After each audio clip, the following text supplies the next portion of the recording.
Tell me this, what would you do if you found out your husband was cheating? Would you cry in silence? Or would you sit down at the very table where he is whining and dining his mistress with her husband sitting right next to you? Because that's exactly what I did.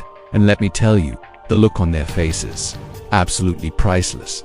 For weeks, my husband had excuses. Late nights at the office, business meetings that somehow ran until midnight, but then I smelled perfume on his shirt. Sweet, floral, strong, and trust MIT wasn't mine. My gut screamed at me. And ladies, you know what I'm talking about, your gut never lies. One night his phone lit up while he was in the shower. A message from someone named James. Cute cover-up, right, but the message said, "Can't wait to see you tonight." At last I checked. James doesn't send heart emojis. My stomach dropped, my hand shook, but I didn't cry. Not yet. Instead, I started planning. I dug deeper. I found a receipt for a fancy restaurant, 2 guests, booked for 8 p.m. He was slick enough to hide the bill, but not slick enough to outsmart me. That's when the idea hit me.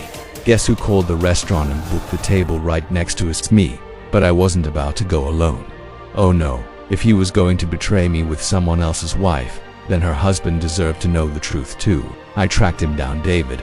I'll never forget the look on his face when I showed him the screenshots. He went pale, like somebody ripped his whole world apart in a second. So I asked him, straight up, "Do you want to crash their little date night?" And he just stared at me, jaw tight, before finally saying, "Hell yeah, let's give them a dinner they'll never forget." We walked into that restaurant dressed to kill. The hostess led us right to our table right behind theirs, and there they were, my husband and his mistress, laughing louder than I'd heard him laugh in months, smiling like a teenager in love, holding her hand across the table like she was the prize of his life. I clenched my wine glass so tight I thought it might shatter, but I didn't move, because this was their show, and I wanted front row seats. Then I heard it. The mistress leaned in and whispered, "When are you leaving her?" And my husband chuckled, leaned back and said, "Soon. She's too clueless to ever find out." Clueless, he called me clueless. I looked over at David and I swear I saw fire in his eyes. His jaw was locked, his knuckles white against the table.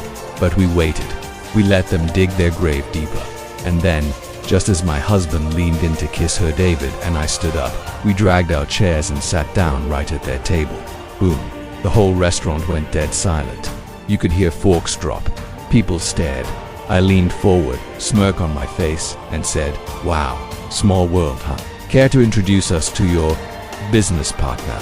David crossed his arms, looked his wife dead in the eye and said, "So this is what your late nights at the office look like. Good to know." My husband's face turned ghost white. Her fork clattered to the floor. Their perfect little dinner date. Over, he stammered. It's not what it looks like." But I cut him off. I didn't even let him breathe. I said, "Oh, save it. I booked this table weeks ago just to prove my gut was right. And look at you, caught in 4K. Baby," she tried to speak, but David slammed his wedding ring down on the table so hard the glasses rattled. He stood up and said one word, "We're done," and then he walked out. No tears, no begging, just silence. I stood to pulled that restaurant receipt from my purse and dropped it right in front of my husband, leaned close and whispered, "Consider this the bill for your betrayal." And then I walked out, my heels clicking across the floor while the entire restaurant stared, leaving him behind, sitting there in shame. Marriage ruined, dinner ruined, and all of it, over a secret he thought he could keep forever.